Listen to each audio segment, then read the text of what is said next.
Halo teman-teman, kita jumpa lagi di channel Crypto Dude. Kali ini saya akan membahas satu pertanyaan, apakah Bitcoin suatu hari nanti tidak akan bisa dipakai lagi bila tidak ada yang melakukan mining Bitcoin? Dan pertanyaan selanjutnya adalah, apakah bila Bitcoin yang belum di-mining, yang tersisa 2 juta Bitcoin itu habis, apakah blockchain Bitcoin akan tidak bisa berfungsi lagi? Bila satu atau kedua pertanyaan itu muncul pada benak teman-teman, Anda tidak sendiri. Tidak ada satupun orang saat ini yang bisa menjawab ini. Walau berbagai skenario yang mungkin terjadi di masa akan datang, bisa kita duga dari apa yang sedang dikembangkan saat ini. Sebelum saya mulai, izinkan saya perkenalkan diri dulu. Nama saya Adi, host channel ini, Crypto Dude. Channel ini berisi konten-konten seputar cryptocurrency, pengetahuan seputar blockchain, dan project-project yang sedang dikembangkan para developer blockchain dan aplikasi di dalamnya.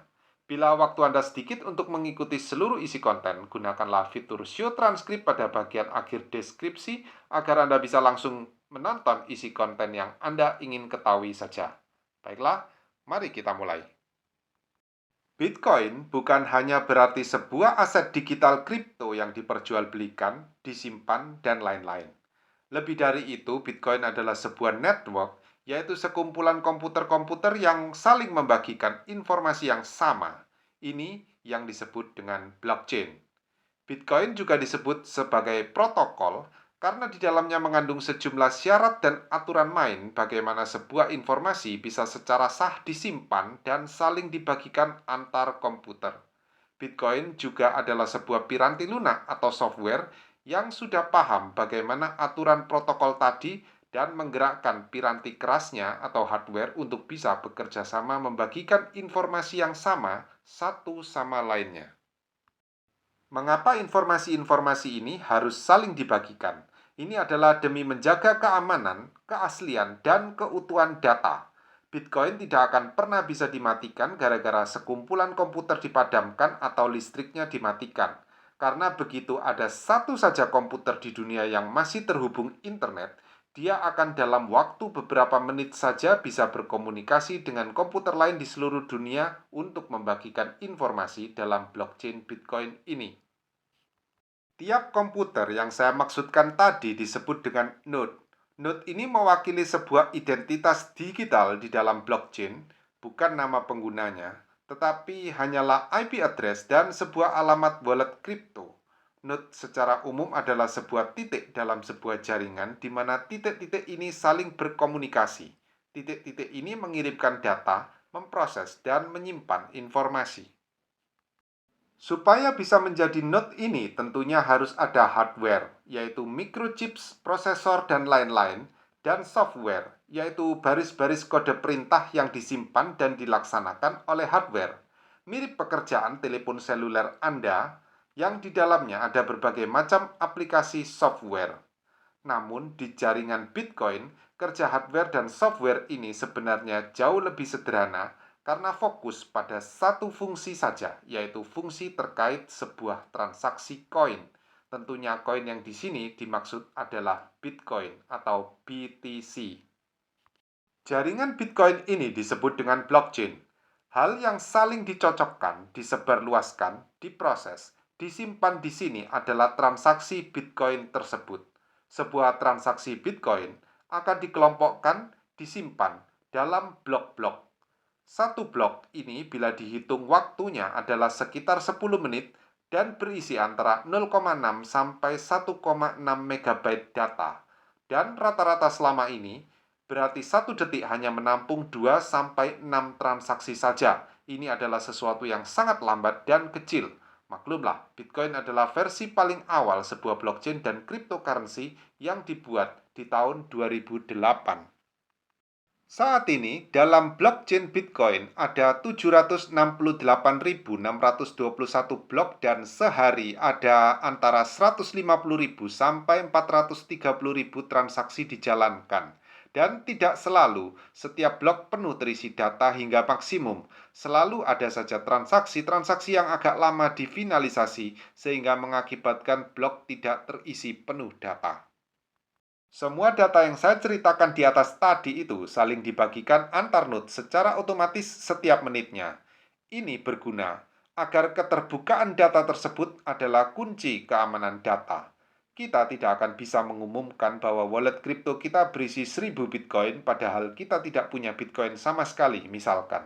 Ini karena setiap pecahan Bitcoin punya sejarah asal transaksinya, mulai dari ketika ditambang atau di mining, sampai dipecah-pecah dan sampai ke dompet kripto kita setelah melalui sekian kali perpindahan node.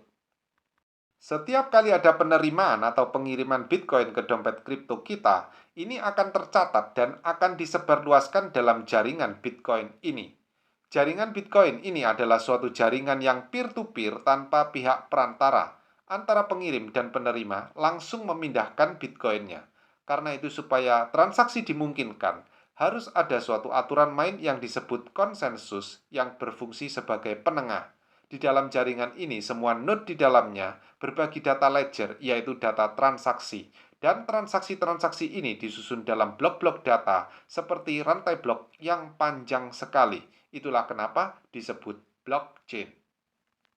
Sejak dibuatnya Bitcoin, sang perancangnya, Satoshi Nakamoto, bukan identitas sebenarnya, sudah membuat jaringan ini sebagai trustless ecosystem, yaitu suatu komunitas yang orang-orangnya tidak saling percaya, tetapi dibuat agar bisa bertransaksi secara langsung.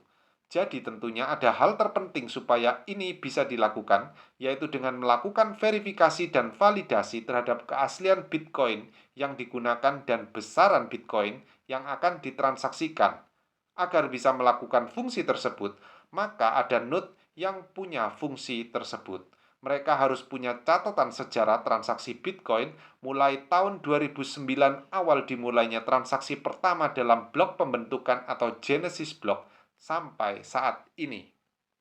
Node semacam ini disebut node validator yang bisa mengetahui apabila Bitcoin yang digunakan untuk transaksi palsu atau asli. Dan node validator punya kewenangan untuk mencantumkan sebuah transaksi ke dalam blok baru. Ada beberapa tipe validator node. Yang pertama adalah full node. Full node adalah node yang paling lengkap hak dan tanggung jawabnya karena dia harus memiliki seluruh salinan sejarah transaksi Bitcoin. Dia punya hak untuk mencatat transaksi dalam blok baru atau menolaknya. Yang kedua adalah miner node. Tugasnya mengambil transaksi mana dalam pool yang telah disetujui proses verifikasi dan validasi, lalu menyusunnya dalam sejarah transaksi di blok-blok baru. Tentunya bila sebuah blok telah penuh, mereka yang mengatur di blok berikutnya. Format catatan transaksi tentunya mereka juga yang mengetahui dan menjalankan aturannya, dan mereka menandai blok yang mereka tambahkan ke sejarah blockchain Bitcoin. Miner ini bekerja dengan bersaing dengan sesama miner lain dalam kecepatan kerja. Blok baru Bitcoin yang belum terpakai itu ibarat seperti emas dalam kerak bumi yang harus ditambang terlebih dahulu. Ketika sebuah blok sudah ditemukan, maka node miner yang menemukan ini akan mengumumkan kepada full node, dan bila full node sudah mengakui bahwa blok baru ini sah, maka mereka akan mencatatkan blok baru ini ke dalam catatan histori blockchain yang ada di mereka juga.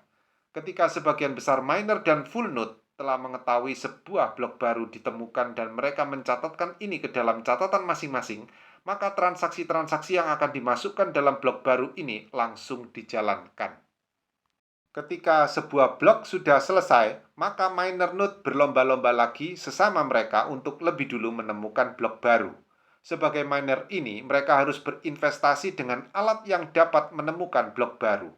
Blok baru ini bisa ditemukan ketika salah satu miner node telah berhasil memecahkan terlebih dulu serangkaian sandi rumit kriptografik yang hanya bisa dipecahkan dengan mencoba secara berurutan setiap kemungkinan dari miliaran kombinasi kemungkinan.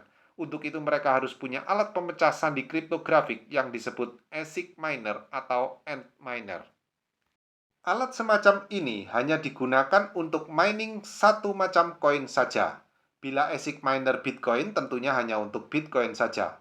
Karena fungsinya yang spesifik ini kemampuannya besar dan irit energi dibandingkan Central Processing Unit atau Graphic Processing Unit komputer biasa.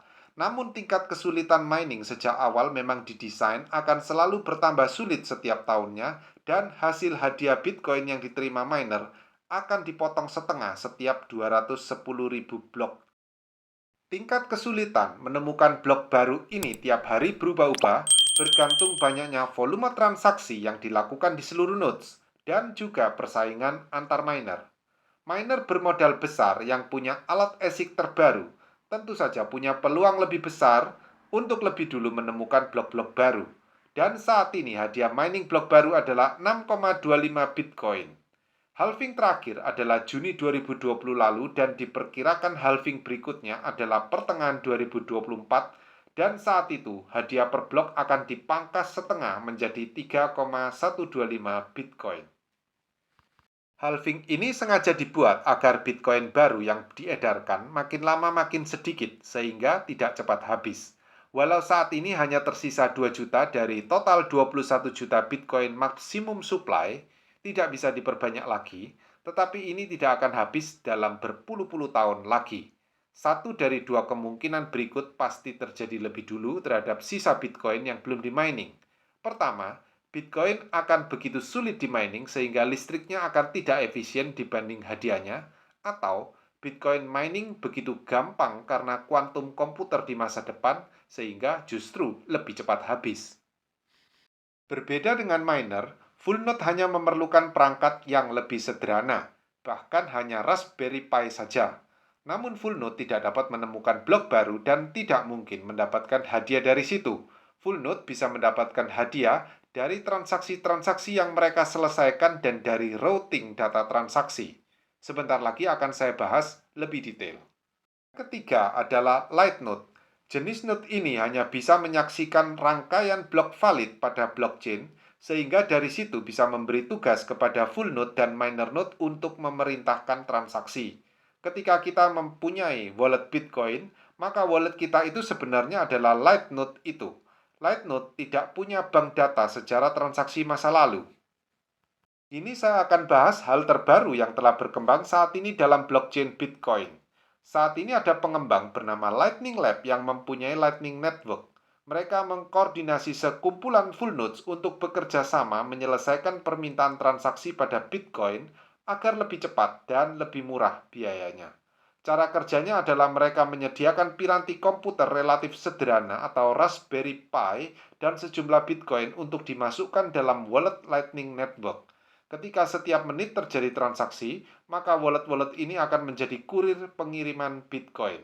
Bila A berkirim Bitcoin ke B, bukan berarti wallet A langsung menuju ke wallet B dengan jumlah Bitcoin yang diperintahkan, tetapi Bitcoin dari A bisa saja lebih dulu ke dompet kurir 1, lalu dari kurir 1 ke dompet kurir 2 ke dompet kurir 3, dan seterusnya, hingga akhirnya sampai ke dompet Bitcoin B. Jaringan dalam Lightning Network ini menggunakan sistem yang bercabang-cabang dan paralel, tidak seperti blockchain yang seperti satu garis lurus. Jaringan semacam ini disebut hash graph, salah satu bentuk teknologi berbagi data juga selain blockchain. Jadi bila terjadi pengiriman Bitcoin sebanyak 0,05 Bitcoin, bisa saja Bitcoin yang nantinya sampai ke wallet penerima itu terdiri dari pecahan-pecahan 0,0025 Bitcoin dari kurir 1, pecahan 0,0075 Bitcoin dari kurir 9, 0,04 Bitcoin dari kurir 6, dan lain-lain. Artinya, angka 0,05 Bitcoin ini tidak bisa terlacak dan kita juga tidak akan bisa tahu siapa kurir ini, mana dompet pengirim, dan mana dompet penerima. Para kurir juga tidak akan tahu Bitcoin siapa yang mereka kirimkan, berapa pecahan Bitcoin yang ditugaskan pada mereka, dan kepada full node mana mereka harus meneruskan pecahan Bitcoin ini. Semuanya diacak dalam Lightning Network. Mengapa Lightning Network menggunakan sistem seperti ini? Ini adalah konsep pembukuan Bitcoin yang dinamakan UTXO atau Unspent Transaction Output. Bitcoin yang sudah dipecah sebelumnya tidak bisa lagi digabungkan. Jadi sistem akan menambah, mengurangkan pecahan-pecahan terdekat dari kumpulan pecahan Bitcoin yang ada pada keadaan di blok sebelumnya. Berbeda dengan Ethereum dan umumnya smart contract coin yang menggunakan sistem neraca debit kredit karena mereka menggunakan bahasa Turing complete yang merupakan kelebihan mereka namun juga kerugian mereka. Teman-teman bisa menonton konten saya yang menjelaskan sistem UTXO dan debit kredit ini pada link yang saya sediakan di kanan atas layar Anda dan di deskripsi konten ini. Lalu seperti yang saya jelaskan tadi bahwa jaringan Lightning Network menggunakan sistem Hashgraph off-chain, di mana Hashgraph adalah salah satu dari 4 teknologi berbagi data selain blockchain. Keempat teknologi tersebut adalah blockchain, Hashgraph, Directed Acyclic Graph, dan Holochain. Mengenai ini, teman-teman bisa menonton konten yang pernah saya buat. Link saya sediakan di kanan atas layar Anda dan di deskripsi konten ini. Lightning Network ini diproses off-chain, artinya tidak dicatatkan di dalam blockchain Bitcoin sampai transaksinya selesai. Penggunaan Lightning Network saat ini semakin luas, salah satunya di negara El Salvador yang saat ini telah resmi mengizinkan Bitcoin sebagai legal tender di negara mereka. Tetapi menurut beberapa pengamat, teknologi ini masih menyisakan masalah terkait potensi kecurangan double spending, yaitu Bitcoin yang sama dipakai berulang kali. Bila suatu node pengirim telah offline saat Bitcoin sudah diterima, sedangkan penerima tetap online, maka penerima dapat menyebarluaskan informasi keadaan saldo sebelum transaksi pengiriman terjadi. Si pengirim akan mendapatkan pengembalian Bitcoin dia, tetapi Bitcoin yang sudah sampai kepada penerima tetap ada. Untuk menghindari kecurangan semacam ini, ada node yang berfungsi sebagai watchtower atau pengawas. Lalu, apa keuntungan menjalankan Lightning Network? Nantinya nodes di sana mendapatkan fee transaksi yang dipotongkan dari Bitcoin yang dikirimkan, baik dari routing, yaitu meneruskan Bitcoin dari satu node ke node lain, dan dari fee transaksi Bitcoin di blockchain Bitcoin. Keuntungan lain bertransaksi dengan Lightning Network tentunya adalah lebih cepat dan biaya lebih murah dibandingkan bila kita langsung bertransaksi di blockchain Bitcoin. Keuntungan lainnya adalah dalam hal kerahasiaan data pengirim dan penerima. Jangan kira hal ini tidak penting ya. Ini sangat penting sekali terutama untuk keamanan wallet Bitcoin yang kita miliki. Para hacker tidak bisa dengan gampang menghitung berapa saldo Bitcoin yang kita punya dalam wallet pribadi kita.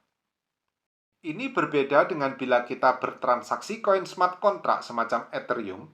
Pengamat dari luar bisa dengan sangat jelas memantau aliran Ethereum antar wallet dan bisa menghitung berapa isi dompet kripto masing-masing.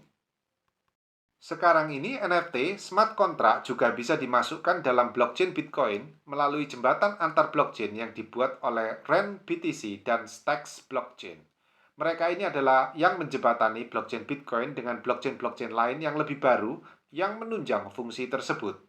Konsepnya kurang lebih sama dengan Lightning Network, di mana blockchain-blockchain tersebut menjadi penyelesai transaksi di luar blockchain Bitcoin, dan setelah finalisasi transaksi, maka saldo awal dan akhirlah yang ditulis dalam blockchain Bitcoin.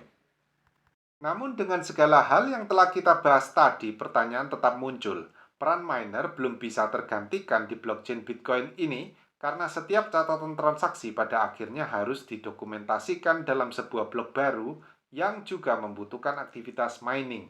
Karena finalisasi transaksi pada Lightning Network itu sifatnya sementara saja dan tidak bisa mencatat permanen.